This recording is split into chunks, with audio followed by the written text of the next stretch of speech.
Hola, hola, buenos días, buenas tardes o buenas noches, donde quiera que nos estés viendo y escuchando. Este es un episodio más de tribufertil.com en donde hablamos de fertilidad consciente, de fertilidad más allá de la concepción. Si esta es la primera vez que me estás viendo y escuchando, mi nombre es Estefanía Tefi, así me conocen en esta bella tribu a la que espero que te puedas unir, suscribiéndote a este canal de YouTube, poniéndole dedito arriba y comentando también el video, haciéndonos preguntas y contándonos de qué temas quisieras que podamos hablar en los próximos videos. Así que no te olvides de suscribirte. Quédate hasta el final también del video porque vamos a hablar justamente de hábitos para potenciar la fertilidad. El día de hoy nos acompaña desde Panamá la doctora Judy, a quien realmente admiro mucho y admiro muchísimo el contenido que publica en redes sociales, sobre todo en su Instagram. Voy a dejarles aquí abajo en la cajita de descripción las redes sociales de la doctora para que la puedan seguir. Ella es médico ginecobstetra, especialista en fertilidad y en histeroscopía, nos acompaña desde Panamá, así que la saludamos. ¿Cómo está, doctora Judy? Hola, buenos días, buenas tardes y buenas noches a tu comunidad. Tefi, estoy agradecida por esta invitación. De verdad que me encanta compartir espacios como estos donde podamos difundir información y educar principalmente. Honrada de estar aquí. Muchas gracias a usted por el tiempo y la generosidad, porque creo que usted es muy generosa desde sus redes sociales, donde comparte muchísimos recursos, videos e información. De hecho, en el Instagram de la doctora pueden ir al link de la bio y hay bastantes recursos de información que pueden revisar, que realmente es de gran utilidad. Justamente yo la encontré a través de Instagram por este enfoque integral que usted tiene, doctora, y realmente creo que médicos como usted nos hacen muchísima falta en este mundo, así que por eso para mí es un honor tenerle el día de hoy aquí. Vamos a hablar hoy de endometriosis. Aunque no tengas endometriosis o estés sospechando que la tienes y después de ver este video a lo mejor pienses que la respuesta es negativa o a lo mejor vayas a hacerte exámenes y estudios para verificar el diagnóstico, quédate si no tienes endometriosis, si tienes cualquier otro diagnóstico, porque realmente la información que podemos escuchar de la doctora Judy el día de hoy va a ser sin duda muy valiosa. Así que quédate hasta el final porque como te decía antes vamos a hablar de hábitos también para potenciar la fertilidad y vamos a contestar algunas preguntas que nos dejaron en nuestras redes sociales. No te olvides de seguirnos como @tribufertil en Instagram. Doctora, para empezar quisiera preguntarle cómo saber cuáles son los síntomas de la endometriosis. Entiendo que hay diferentes grados y diferentes estadios de la endometriosis, pero si nos pudiera comentar cuáles son los principales síntomas para, como decía en la introducción, hay muchas mujeres que a lo mejor están sospechando que la tienen, pero con la información que usted nos pueda brindar y los diagnósticos, se podría hacer el diagnóstico más bien a través de ciertos exámenes y estudios que también nos va a comentar más adelante, pero ¿cuáles serían los principales síntomas? Fíjate, Tefi, de verdad que la endometriosis precisamente no es como decir el cáncer o el HIV, que de pronto le han dado como, han surgido tratamientos para ello y de pronto hay otras opciones y alternativas Uh y -huh. han evolucionado un poco, pero en la endometriosis, ¿por qué no ha sucedido? Porque precisamente no sigue un patrón. Digamos, si bien es cierto que el síntoma común es el dolor pélvico, el dolor menstrual, y otras se manifiestan hasta inclusive con fibromialgia o se puede acompañar de náuseas y vómitos e incapacidad en esos días menstruales. También es cierto que tenemos una población de mujeres que no lo presentan y se dan cuenta de que tienen endometriosis, bien sea generalmente de un estadiaje bajo o digamos bien discreto, porque de pronto ya toca el momento de buscar bebé y se encuentran con esta dificultad. O de pronto avanzaron en los años y se dieron cuenta que cuando le hacen los exámenes la reserva ovárica está baja. Entonces hay muchos escenarios y esta, por eso que yo digo, es una enfermedad tan polifacética porque se muestra de muchas formas Uh -huh. e inclusive puede estar una paciente pensar que está sana y esperar a sus 35 años para tener bebitos y a los 35 años encontrarse con este escenario. También tenemos entonces las más jovencitas que de pronto se manifiestan a los 16 años con dolor pélvico, quizás aun cuando digamos es horroroso y es muy incómodo tener incapacidad todos los meses, digamos esta por lo menos tiene la alerta de que tiene la condición y que ella tiene que trabajar en ello. Ah, Pero entonces, hay muchos escenarios y hoy día no tenemos un examen como tal. Sí tenemos marcadores de inflamación y marcadores, digamos, como el CA-125, pero son marcadores muy inespecíficos, porque también se presentan en otros escenarios u otras condiciones médicas, como el cáncer, por ejemplo. Entonces, cuando no hay una sospecha de cáncer y hay una elevación de este marcador, entonces sí podemos tener la sospecha de que se trata de endometriosis. Pero, como bien te decía, es un marcador muy inespecífico y no se usa de rutina para el diagnóstico. Antes se usaba y se indicaba la laparoscopia como método diagnóstico. Pero hoy día, gracias a Dios, eso ha ido cambiando un poco porque no tiene sentido que ante un dolor pélvico seamos tan invasivos para hacer un diagnóstico. En tal caso, se ha recurrido más al examen físico, al interrogatorio exhaustivo, a la observación previa, dejar evolucionar 6 meses y ver cómo evoluciona. Al examen físico hoy día ha cobrado muchísima importancia y al diagnóstico por imágenes. Hoy día se está enfocando a la ecografía. Esto todavía está un poquito crudo. Yo diría que en Argentina están bien evolucionados con esto. Ellos, digamos, tienen especialistas que ya se han dedicado a enfocar la ecografía como un método diagnóstico para evaluar si hay sospechas, si hay endometriosis, igual la resonancia magnética. Entonces, digamos, en ese sentido, España también es otro país que tiene muchos especialistas ya dedicados a esto. Son estudios, digamos, que pudieran durar 1 hora haciendo la ecografía. Son largos, hay que dedicarla, hay que tener entrenamiento y buen ojo clínico. Hacia allá se está direccionando hoy día el diagnóstico de la endometriosis, para después plantear la cirugía tanto confirmatoria, confirmación diagnóstica, como terapéutica. O sea, vas a hacer la cirugía para hacer, digamos, 2 cosas al mismo tiempo. No solamente para entrar, mirar y decir, ay, sí tienes endometriosis, ahorita vamos a una segunda cirugía a tratarte. Entonces, no, ahorita se están concentrando las fuerzas a que el diagnóstico se haga por examen clínico, interrogatorio, imágenes, y la cirugía se reserve para confirmación del diagnóstico y terapéutico al mismo tiempo. Claro, perfecto. Entonces, hoy día sí ha cambiado y yo diría que hace falta todavía unos cuantos años para que evolucionemos para allá, pero por lo menos ya para allá se está direccionando todo digamos, el esfuerzo diagnóstico de la endometriosis. Perfecto. Y claro, justamente la invitación es que si tienen alguna sospecha y como usted decía, vivir con esa incapacidad cada mes sin duda no es vivir. Así que si hay alguna sospecha, pues sin duda acudir al médico y tratar justamente de buscar todas las opciones, que se haga ese interrogatorio como usted comenta para poder saber cuál es toda la sintomatología y ojalá poder estar en manos de un médico que pueda explorar, tener, como usted dice, un buen ojo clínico, que podamos hacernos las ecografías, etcétera, y todo lo que sea necesario como para tener un buen diagnóstico. Sí, lamentablemente hoy día, digamos, la especialización de la medicina convencional ha hecho que de pronto el médico se segmente y se concentre en una sola especialidad sin ver a la persona como un ser integral, ¿no? Entonces hay una parte de la medicina que yo diría no es una medicina opuesta, sino complementaria. Es la medicina que de pronto no la vemos en los consultorios de un médico convencional. Nosotros en cierta forma fuimos entrenados y formados como para saber tratar una emergencia, saber curar una enfermedad. Entonces nos enfocamos a ser competentes porque, digamos, tenemos que rescatar una vida que en ese momento está en emergencia. Entonces quizás todas las fuerzas van concentradas a la formación de curar algo que ya está en su extremo, ¿sabe? En su extrema manifestación.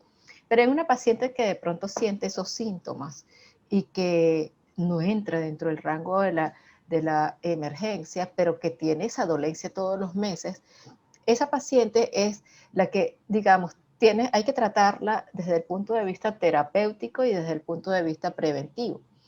En estas condiciones inflamatorias, háblese de endometriosis, háblese de otras condiciones autoinmunes como artritis, que no tienen nada que ver en esto de ginecología, pero que son condiciones, por poner el ejemplo, que van acompañados de un estado inflamatorio que probablemente en algunos exámenes no aparezca reflejado, pero que sí en el cuerpo hay todo un movimiento de citoquinas y de factores de necrosis tumoral, el sistema inmunológico está activo. Entonces, hay ciertos alimentos que lo que hacen, y ciertos hábitos también, que lo que hace es potenciar y exacerbar más esta inflamación. Claro, que no quiere decir que nosotros hagamos una dieta de un mes, nos mejoramos y se eliminó. No, esto tiene que ser incorporado como un hábito para que se vean resultados. Entonces, de pronto la gente, sí, es cierto que la ciencia te dice que los anticonceptivos, hoy día tienes que usarlos a base de progestágenos para que veas evolución en la endometriosis, porque es una condición en donde está aumentado los estrógenos, entonces tenemos que manejarlo con progesterona. Todo eso es cierto, y también es cierto que hay una disminución considerable de, digamos, los factores que causan inflamación. Pero si a eso le agregamos que mejoramos nuestra alimentación, logramos bajar un poquito más la inflamación. Si a eso le agregamos el buen manejo del estrés, entonces le agregamos otro poquito a nuestro tratamiento. Y si a eso le agregamos un poquito de ejercicio, donde las endorfinas no actúen también para equilibrar el sistema inmunológico, entonces estás tratando aún más, estás potenciando aún más ese anticonceptivo. No conectas con los anticonceptivos, entonces sí, enfócate en estos tratamientos alternativos que sí funcionan, solo que le tienes que dar tiempo y ser constante. Claro. De eso se trata. Y sin duda también tener paciencia, porque como usted dice, todo es un proceso. A veces queremos que todo sea para allá. Y por eso Sí, nos falta constancia y disciplina y esa paciencia que sin duda creo que nos ayuda incluso a manejar también el estrés y que, bueno, a veces es un poco difícil de manejar, pero bueno, hablaremos también próximamente en otro episodio del manejo de estrés y ansiedad, así que suscríbete al canal para que puedas estar al tanto de cuando subiremos ese video que justo lo grabamos próximamente. Tefi, te interrumpo porque quiero hacer un comentario. En estos días escuché una reflexión muy bonita de la doctora Sarier Ponen en España, y ella que recomienda, no lo recomienda ella, eso está escrito que es así, 15.000 pasos diarios, es lo que considera saludable. No comer gluten, no comer ciertos alimentos a los que eres sensible, digamos, evitar el azúcar o eliminar el azúcar de tu vida.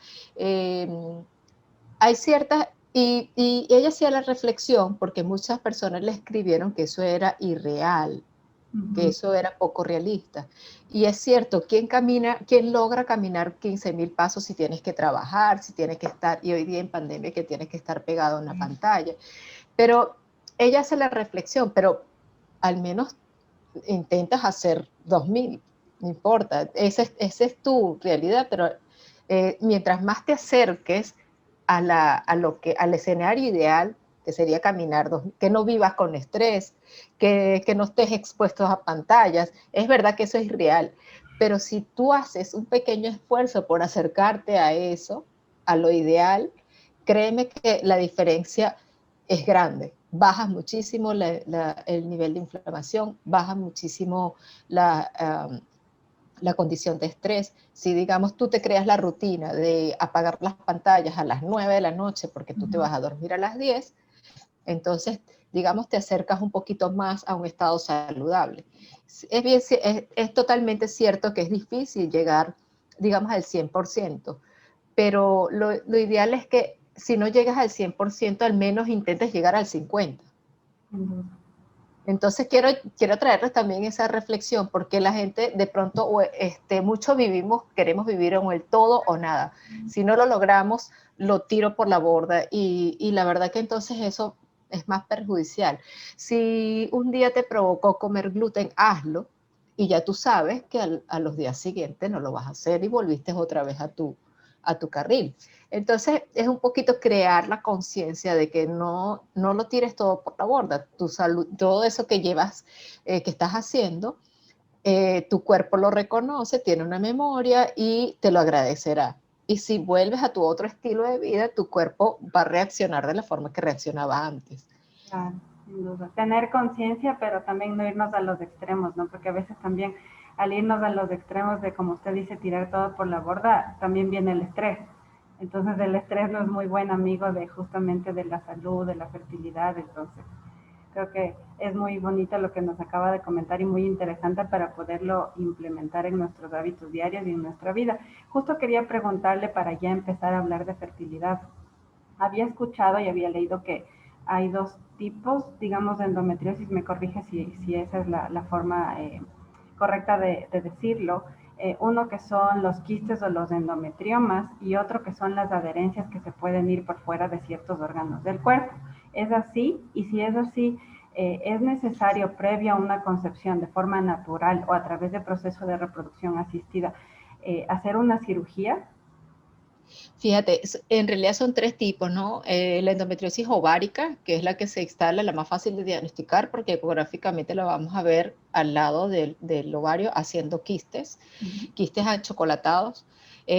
Tenemos la endometriosis superficial, que es la que está en la superficie, digamos, bien sea de los órganos o del recubrimiento del útero.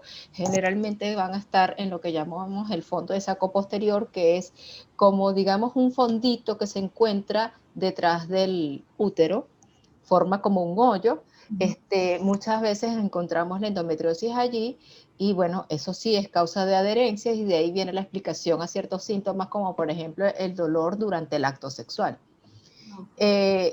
También tenemos la endometriosis profunda, que es ya la formación de tejido endometrial, pero no es en la capa superficial de los tejidos, sino que aborda el grosor del tejido, como por ejemplo el que se forma en vejiga o en intestino. Pero a diferencia de la superficial, esta va a penetrar por todo el grosor del intestino, causándole ya entonces síntomas digestivos, ¿sí? Esa quizás es un poquito más difícil de diagnosticar, porque ya entonces sí abarca, digamos, ya habría que ir a cirugías, habría que estudios adicionales o previamente hacer estudios de imágenes que involucren como capas de proyección, entonces es un poquito más difícil de diagnosticar. En el caso, me preguntas por la cirugía, yo te respondería, depende del escenario, porque no es lo mismo. Hoy día la tendencia, si se encuentra la endometriosis a nivel de ovario, la tendencia es a no operarlo, ¿ok? Porque la cirugía puede implicar una disminución del tejido ovárico. Y entonces, al eliminar ese foco de endometriosis, también estamos trayendo parte de tejido ovárico y al final la paciente puede disminuir su reserva en una forma como más rápida. Entonces siempre se evalúa el escenario, se trata de no hacer la cirugía, ¿ok? Se trata en principio de no hacerla. Si hay endometriosis superficial y ya la paciente tiene años buscando, entonces, y hay sintomatología, entonces sí se prefiere la cirugía. Creo que aquí combinamos mucho, y muchos especialistas están de acuerdo en manejarlo así, combinamos mucho lo que es el tiempo de espera, el tiempo que he estado esperando o buscando bebito, más la sintomatología. Siempre una de las indicaciones de la cirugía es que la paciente esté sintomática, ¿sí? Y siempre que se pueda, digamos, evitar la cirugía de ovario, se intenta evitarlo. Bien sea, se puede hacer recurrir a otros tratamientos médicos. Hay quienes, digamos, esto es un poquito más osado y más atrevido. Hay quienes de pronto se van a la punción del endometrioma, al vaciamiento vía vaginal. como te repito, es un poco más atrevido y digamos está reservado para especialistas que ya manejen fertilidad porque van directamente, tienen los equipos necesarios y de pronto tienen como la habilidad para hacer la punción en una pelvis que pueda estar lleno de adherencias. Y hay quienes, bueno, cuidadosamente lo manejan, lo dejan tranquilo allí, hacen la estimulación ovárica y pues en pacientes que ya han ido a reproducción asistida y que de pronto persiste el endometrioma, hay especialistas que sí prefieren hacer digamos, la cirugía con la finalidad de eliminar el quiste y, digamos, bajar la carga inflamatoria y a su vez estimular y esperar que haya una mejor respuesta a la estimulación ovárica. Perfecto. ¿Cuánto tiempo para las personas que nos están viendo y escuchando, si ya pasaron por una cirugía recientemente o hace unos meses, cuánto tiempo usted recomendaría como esperar la evolución para ya poder empezar el tratamiento de reproducción asistida o la búsqueda de forma natural? La verdad es que eso va a depender eso tiene que ser como una indicación del médico o del equipo de médico que la haya operado. Generalmente es un lapso que va entre 3 a 6 meses dependiendo de la severidad o lo laborioso que fue la cirugía. No es lo mismo eliminar unos focos de endometriosis que hayan estado superficiales, ¿okay?, que eliminar un endometrioma que haya tenido una penetración dentro del espesor del intestino, ¿ok? Ya entonces esa paciente muy probablemente tenga que esperar algo más que 3 meses, ¿ok? Y en las pacientes de pronto que hayan tenido solamente un foco, unos cuantos focos de endometriosis, quizás no tenga ni siquiera que esperar los 3 meses. Entonces, este tiempo varía de acuerdo a digamos, a lo laborioso que haya sido la cirugía. Perfecto.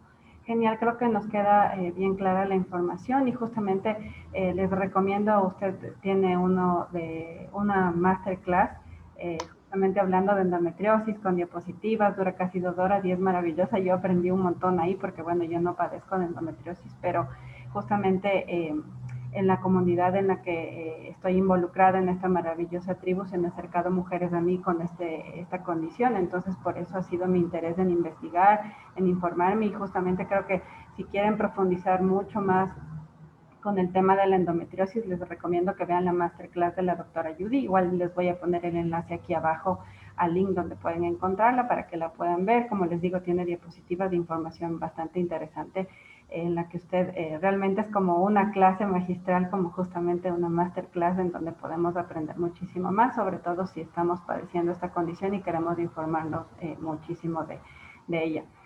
Doctora, para empezar a hablar de hábitos que potencian la fertilidad, que es uno de sus ámbitos y una de sus especialidades justamente en sus redes sociales, es muy generosa y comparte mucha información para poder potenciar la fertilidad. ¿Cuáles serían los hábitos que usted nos puede recomendar que podamos empezar a implementar, más allá de si tenemos o no endometriosis? Porque creo que de alguna forma todos estos hábitos mejoran nuestra salud reproductiva y nuestra fertilidad, entonces cualquier condición que tengamos de alguna u otra forma se va a poder llevar mejor. Entonces, ¿cuáles serían, usted ya nos hablase un poco hace un momento de los hábitos, cuáles serían esos hábitos que podemos empezar a notar y empezar a implementar en nuestra vida? Si nos puede comentar. Sí, básicamente, como tú bien lo has dicho, son los mismos hábitos que puedan tener cualquier persona o que debe tener cualquier persona para optimizar un estado de salud. Pero nos podemos apoyar quizás en un tipo de alimentación en donde incluyamos muchos vegetales verdes y frutas que puedan ayudar al aporte tanto de micronutrientes como de antioxidantes, porque hoy día ya se sabe que el estrés oxidativo que causa la presencia de radicales libres o la presencia ¿cómo se llaman? Moléculas reactivas de oxígeno. Todo esto está presente igualmente en el líquido folicular y en el espermatozoide del caballero. Entonces, si nosotros disminuimos esta carga, este estrés oxidativo, abro paréntesis para explicarle, el estrés oxidativo es un proceso natural del cuerpo, la célula es como que el desecho de lo que va produciendo la misma célula, pero que se va acumulando si nosotros no tenemos la contraparte de los antioxidantes para su eliminación. Entonces todo esto está presente igualmente en el ovario, en el líquido folicular donde crece el huevito que va a ser fecundado. Igualmente está rodeando el espermatozoide. Entonces toda la alimentación y la suplementación se enfoca básicamente a disminuir este estrés oxidativo. Por ejemplo, los vegetales verdes como brócoli, acelga, espárragos, las habichuelas o los vegetales chinos, bok choy, todo esto, todos ellos tienen un aporte tanto de folatos, ¿ok? Ya todas las mujeres saben que cuando buscamos bebito tenemos que consumir ácido fólico en suplementos y tenemos un extra de estos alimentos. Y todos ellos tienen también un alto porcentaje de vitamina B, del grupo B, y tienen poder antioxidante. Entonces, básicamente, mi recomendación es aumentar la ingesta de este grupo de alimentos y, por supuesto, las frutas ricas en vitamina C, que la vitamina C tiene alto poder antioxidante también. Entonces, fresa, mandarina, los cítricos, naranja, todos los berries, el mango.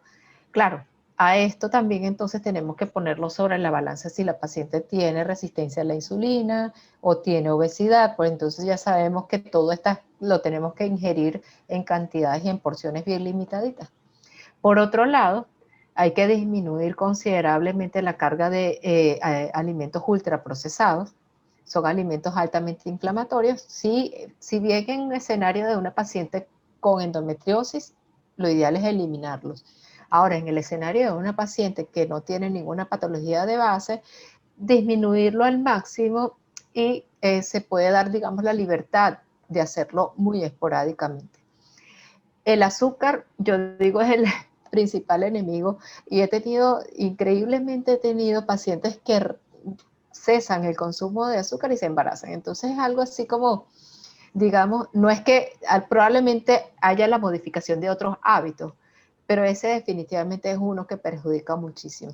Y las pacientes, y bueno, nosotros consumimos azúcar por todos lados. Si nos ponemos a ver las etiquetas, el azúcar está presente en todo. Entonces hay que, digamos, ponerle la lupa a qué estamos comiendo.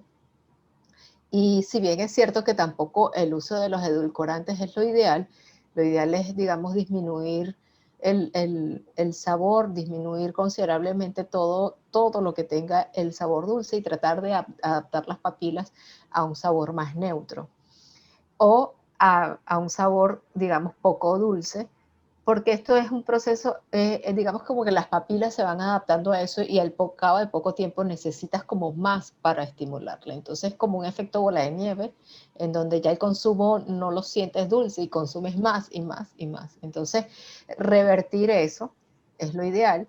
Y por otro lado, la ingesta de grasas. Obviamente que no grasas animales, a menos que sea proveniente del pescado, porque es rico en omega 3 y el omega 3 funciona también, tiene un efecto, un rol antioxidante sobre el cuerpo y además al consumir el pescado pues también tenemos ese aporte de ácidos grasos que el cuerpo necesita para la producción de hormonas sexuales. Claro, esto es así a grosso modo, ya después entonces hay que ir como al escenario de cada quien, si hay obesidad o no, si hay síndrome ovario poliquístico o no, o si hay, digamos, ciclos irregulares, buscar la causa de cuál es el causante de esa no ovulación o de esa amenorrea. Entonces ya hay que, digamos, ajustamos ese tipo de alimentación al escenario de cada mujer. Perfecto. También había leído justamente que el tema del exceso de estrógenos podría tener que ver con este tema de la inflamación y también como condiciones como la endometriosis. ¿Es así? ¿Y cómo podemos evitar un poco que estos estrógenos externos ingresen al cuerpo? Entiendo que pueden estar en los plásticos, en los pesticidas, en los elementos de limpieza que tenemos en casa, incluso en la cosmética. ¿Qué nos puede decir al respecto? Sí, claro, aun cuando de esto siempre, o sea, es difícil medir que estos verdaderamente sean los causantes, pero ya está, ya digamos, hay publicaciones que, y ese es el alerta.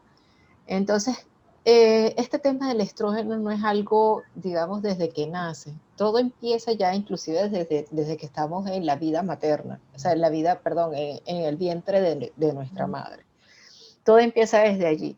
Pero bueno, no podemos resolver nada desde ese entonces. Ahorita estamos en un presente y sí hay lo que se llaman disruptores endocrinos y hay sustancias. Estamos, vuelvo otra vez a la reflexión de la doctora, estamos expuestos, sí, es difícil evitarlo, sí, también es difícil, es cierto, es difícil evitar que estemos expuestos a los plásticos porque todo es de plástico. Usamos champú y es difícil evitarlo, ¿no? Y la crema dental y todo eso está allí.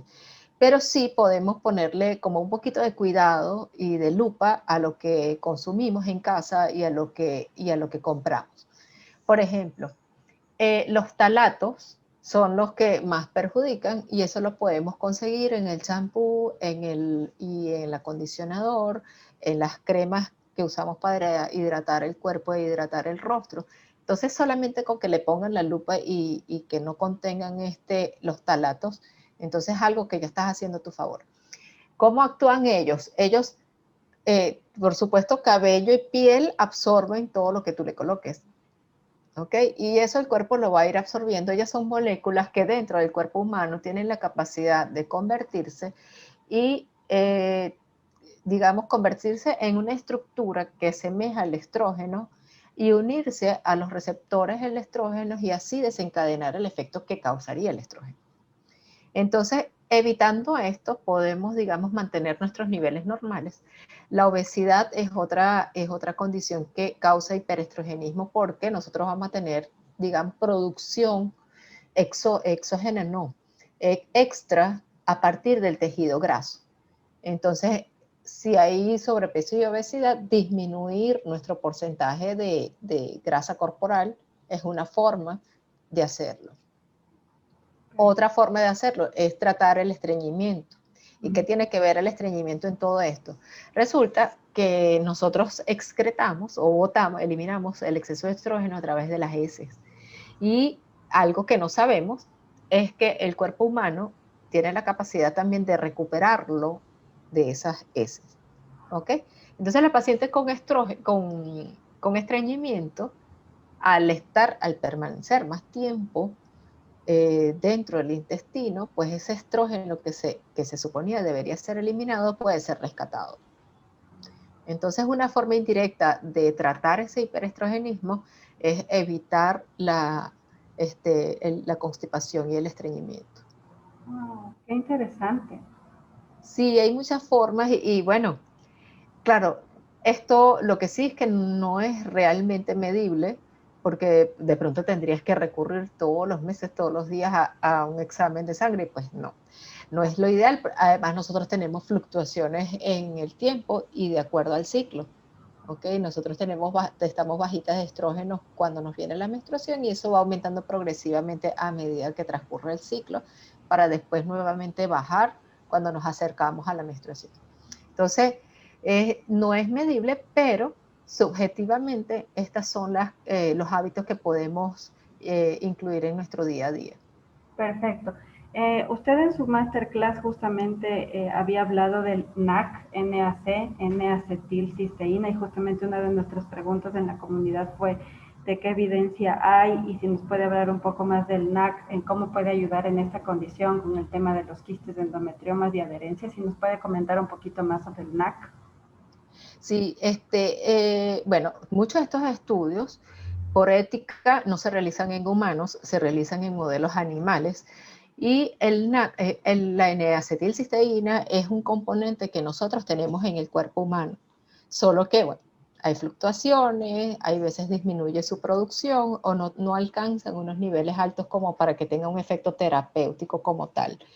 El NAC se estudió en ratas. Estas raticas lo que hicieron fue colocarle un tejido endometriósico, dejar que ese tejido endometriósico creciera y tratarlas con N-acetilcisteína. Y se dieron cuenta de este estudio, hay una doctora, creo que el estudio es de hecho de una doctora especialista que se dedica a la investigación, ella está en Argentina, y se describe que el uso de la N-acetilcisteína colocado en el tejido endometriósico de estas raticas había una disminución del tejido.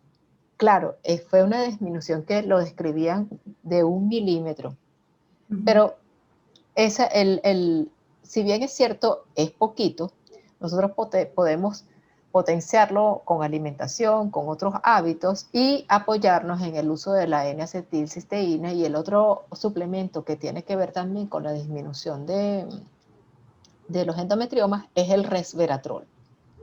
Y bueno, el resveratrol de verdad, con o sin endometriosis, es un componente que vale la pena por su alto poder antioxidante. Es considerado el suplemento anti-envejecimiento por excelencia. Entonces, es recomendable igual que lo tomes diariamente y no te va a ocasionar más daños. Más van a ser los beneficios que los daños que pueda causar. En realidad no tiene ningún efecto secundario. Y la otra observación con el NAC, perdón, es que la dosis que se toma debe ser 1800 miligramos diarios 3 días a la semana. Es la forma como se vio efecto y que en el cuerpo humano no hubiese una adaptación a ella que al final terminara en una disminución del efecto. Entonces, es importante también la dosis en la que se toma, que es 1800 miligramos, o sea, 3 pastillas de 600 miligramos, 3 días a la semana. Perdón. Listo, doctora. Creo que nos quedó bastante claro. ¿Hay algún suplemento adicional que quisiera mencionar? Bueno, hay un estudio muy interesante, en este caso no es suplemento, se trata del aceite esencial de copaiba. Copaiba es un aceite esencial al que le he puesto el ojo porque se usa en muchas terapias y de pronto es hasta osado, digamos atrevido decir que pueda ser usado en cáncer y en metástasis, ¿no? Y fíjate que como apoyo y aporte celular, lo han usado como complementos en tratamientos adyuvantes, como tratamiento adyuvante en la quimioterapia. Wow. De cualquier situación. Yo esto de verdad que, digamos, lo converso muy tímidamente, porque si bien es cierto, no quiero que se malinterprete la información de que esto pueda tratar un cáncer. Bien es cierto que pueda acompañar a un tratamiento, porque sí se ha visto que tenga un efecto, digamos, beneficioso sobre las células cancerígenas. También en otras condiciones inflamatorias, sobre todo, bien sea artritis, condiciones autoinmunes, y hay un estudio muy interesante del copaiba sobre las células endometriósicas y en donde lo que hicieron fue cultivar las células en un laboratorio, células endometriósicas, las hicieron crecer y, digamos, las trataron con este aceite esencial para ver su efecto. Y sí, había una disminución considerable de las células endometriósicas. Entonces, lo que no me queda claro, esto lo menciono, pero lo que no me queda claro quizás es la forma de uso, ¿no? Si de pronto pudiera tener mayor efecto tópico, si pudiera tener efecto inhalado, porque sabemos que estas moléculas al ser inhaladas igual entra por la mucosa nasal y tiene la capacidad de convertirse en otras moléculas que lleguen a un receptor específico.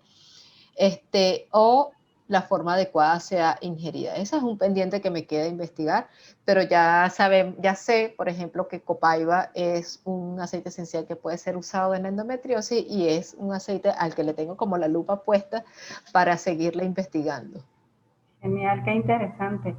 Justamente hablando de estas terapias complementarias como los aceites esenciales, ¿qué otras terapias complementarias usted podría recomendar que tal vez usted misma haya probado o sus pacientes le hayan comentado o usted les haya sugerido y que hayan visto resultados en temas sobre todo de salud reproductiva y fertilidad justamente? Mira, en salud reproductiva y fertilidad hay muchos pacientes que se han apoyado en la acupuntura o en la yoga. Hay movimientos del yoga, el basamento del yoga, o digamos el fundamento, es que hay ciertos movimientos del cuerpo que lo que hacen es, digamos, tratar de derivar mayor flujo sanguíneo hacia la pelvis, ¿ok? Con la finalidad de que, digamos, garantizar que todo funcione adecuadamente y tenga el aporte sanguíneo adecuado, ¿ok? Ah, obvio que ahí llega sangre, porque nuestro torrente sanguíneo siempre está en constante movimiento. Pero quizás de lo que se trata es, digamos, hacerle llegar, digamos, más aporte sanguíneo con esos movimientos, de forma tal de que haya garantía de que lleguen los micronutrientes y todos los antioxidantes a través del torrente sanguíneo. La otra terapia es la acupuntura.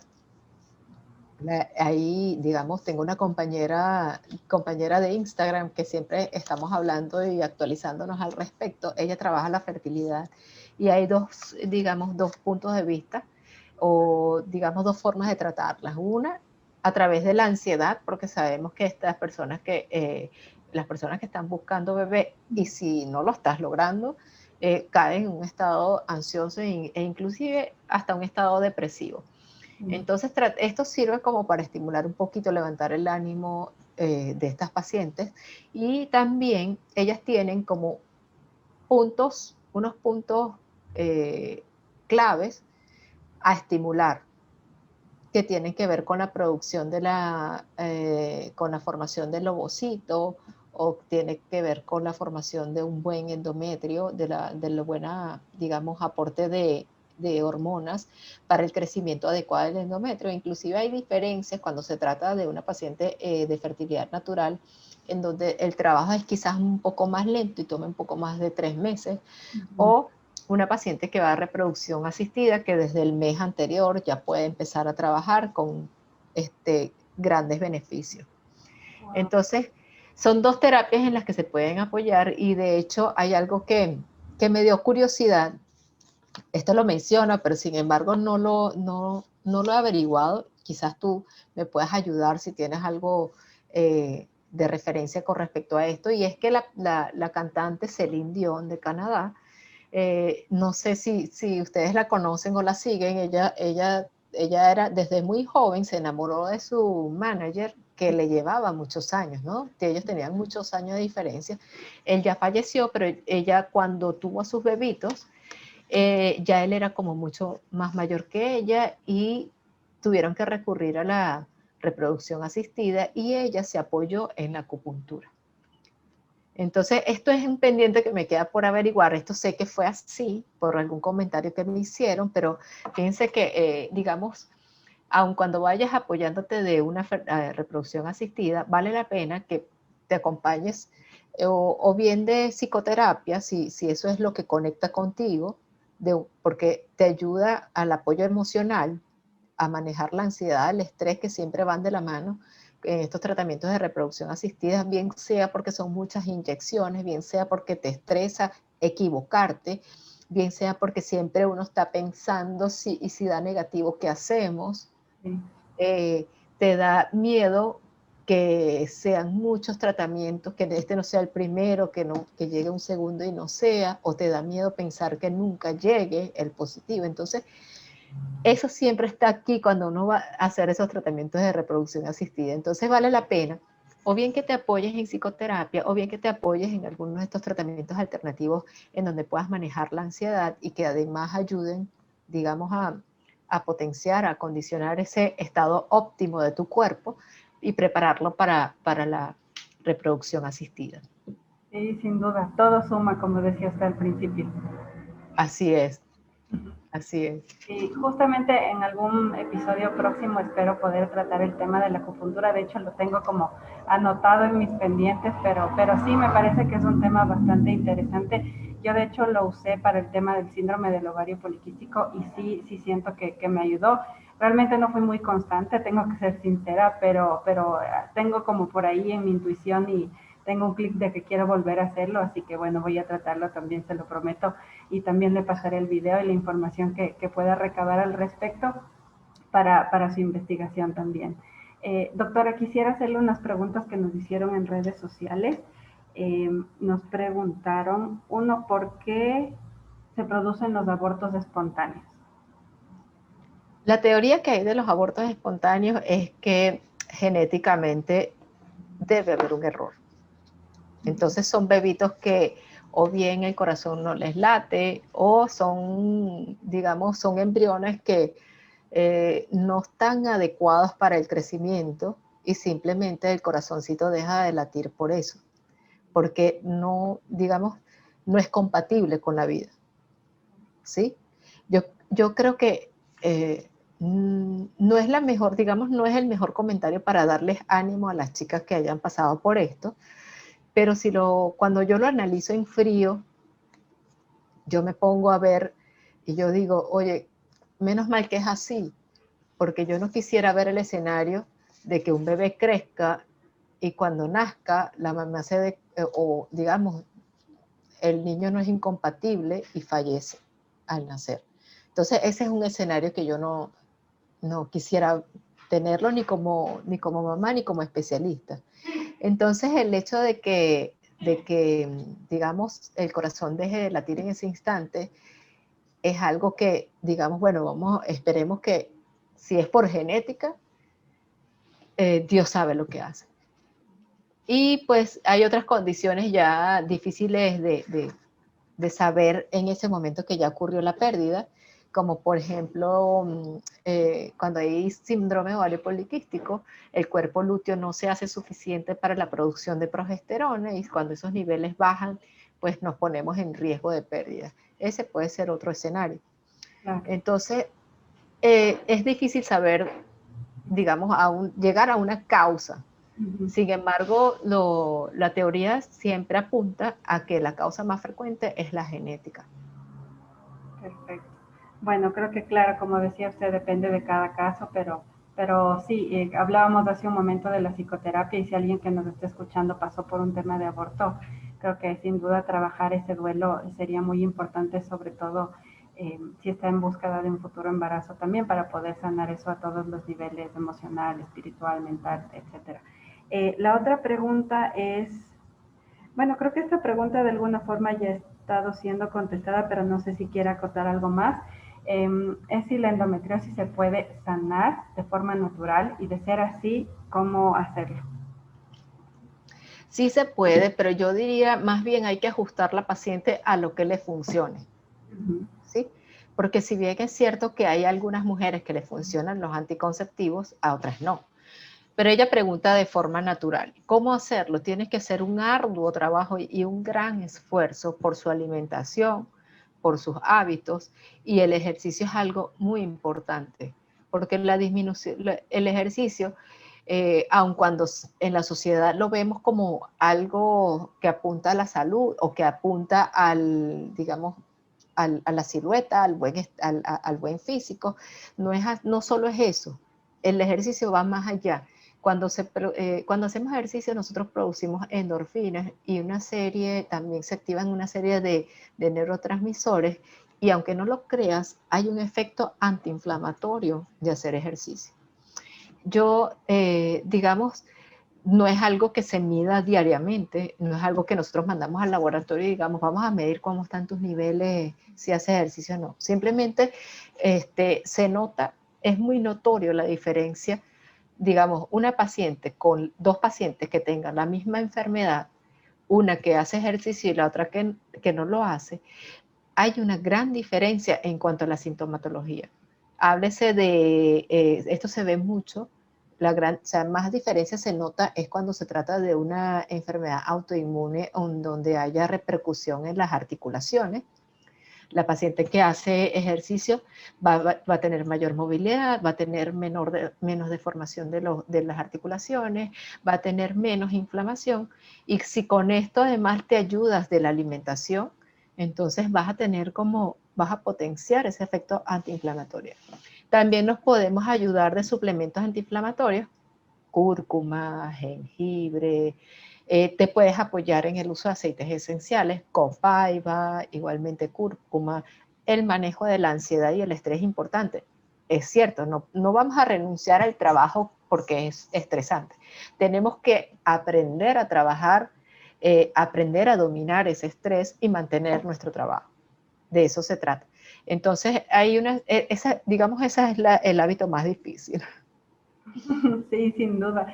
Cuando hablaba de ejercicio, doctora, quería preguntarle si es cualquier tipo de actividad física, porque, bueno, confieso que a mí no me gusta ir al gimnasio y no me gusta hacer ejercicio, pero hago yoga y también hago danza árabe, entonces podría ser cualquier tipo de actividad física, porque a veces cuando escuchamos la palabra ejercicio es como gimnasio. Entonces, ¿qué nos dice al respecto? A mí, yo suelo recomendar con lo que tú conectes, por ejemplo, pero también depende. Por ejemplo, en el caso tuyo, una danza, ¿te gusta la danza? Entonces haz lo más vigoroso. Lleva tu frecuencia como a 150, 140 latidos por minuto y trata de darle como más movilidad a tus articulaciones. Ya con eso tienes bastante, ¿no? Y si, por supuesto, si hay obesidad y resistencia a la insulina, dedícale entonces un poquito quizás o haces la danza más vigorosa o en el calentamiento haces un ejercicio más vigoroso antes de danzar. Entonces no es aburrido y ya le estás dando como un aporte al cuerpo. ¿Sí? Sí, el ejercicio no se trata de que te pongas a hacer como 10, 20 abdominales, 30 abdominales y no se trata de ser aburrido, sino conectar con lo que te gusta y ver cómo haces para llevar tu frecuencia cardíaca un poquito más alta y darle movilidad a todas tus articulaciones. Se trata de eso. Perfecto, genial. Bueno, antes de terminar quería hacerle una última pregunta, pero esa es mía porque he escuchado, creo que supongo usted también lo ha escuchado, el tema del mito urbano de que la endometriosis se cura con el embarazo. ¿Esto es cierto? No, no. Antes, claro, antes se decía que, y sí mejora con el embarazo, es de esperarse, porque bueno, vas a tener el útero ocupado y además 9 meses sin menstruación. Claro. Entonces van a ser 9 meses en lo que no vas a tener síntomas, donde hay elevación, pero de otras hormonas. Y antes se creía que había mejoría de los síntomas, pero en realidad son estos 9 meses que tuviste sin ver menstruación lo que hace que la condición mejore. Pero no se cura como tal. Y después, digamos, en cierto modo, antes la mujer se embarazaba a temprana edad. ¿Ok? Entonces, digamos, la parte de infertilidad por endometriosis sí existía, pero era menor que ahora. Ahora lo vemos con más frecuencia porque nosotras postergamos la maternidad a 35, inclusive 40 años. Entonces, ya a esa edad sí hay, y la endometriosis ya ha hecho de las suyas. Claro, ya ha pasado bastante el tiempo. Perfecto, doctora. Muchísimas gracias por el tiempo, por el espacio y por la generosidad con sus conocimientos y sus saberes. Quisiera preguntarle si hay chicas que están fuera de Panamá, pueden acercarse a usted de forma online para hacerle consultas. ¿Cómo funcionan un poco sus servicios? Sí, yo digamos, en esto de la maternidad me he reinventado, no tengo consulta presencial y me he dedicado, digamos, a ver esta otra parte de la medicina que no hablamos en los consultorios. Entonces, a buscar esas alternativas para las pacientes que deseen mejorar, complementando el tratamiento que ya les instauraron. Entonces, todo eso que no se habla en el consultorio, todo eso que resulta complementario, es a lo que yo me enfoco. Entonces, no soy, digamos, quizás para una segunda opinión, sí tengo, digamos, esa combinación de la medicina convencional con esta medicina alternativa, las combino, las uso, pero no hago medicina convencional ya, a menos que se trate de una segunda opinión, que deseen una orientación. Me pueden conseguir a través de las redes sociales, @doctora.judy, y me pueden escribir al directo o al correo electrónico o enviarme mensajes por WhatsApp. Entonces, siempre leo los mensajes por el directo, así que no hay ningún inconveniente que me contacten por allí. Me consta, me contestó muy rápido me dio una respuesta positiva pronta, así que muchas gracias. Siempre a la orden. Genial, doctora. Muchísimas gracias por el tiempo, por la generosidad. Y bueno, voy a dejar toda la información de la doctora debajo de la cajita de descripción para que la puedan contactar. También la masterclass de la que les hablé hace un momento justamente hablando de endometriosis. Y bueno, la doctora tiene varios recursos y muchísima información en sus redes que pueden consultar, y justamente ya nos dio la invitación para poderla contactar, sea por WhatsApp, por el correo o por un mensaje directo de Instagram. Así que muchísimas gracias, doctora. Me despido desde Ecuador. Un abrazo fuerte hasta Panamá. Gracias a todos quienes, a todas y todos quienes nos escucharon y nos vieron el día de hoy. Por favor, denle dedito arriba si les gustó este video y también suscríbanse al canal para futuros videos que seguiremos subiendo pronto. Ya saben que esto fue un episodio más de Tribu Fértil, donde hablamos de fertilidad consciente, de fertilidad más allá de la concepción. Gracias.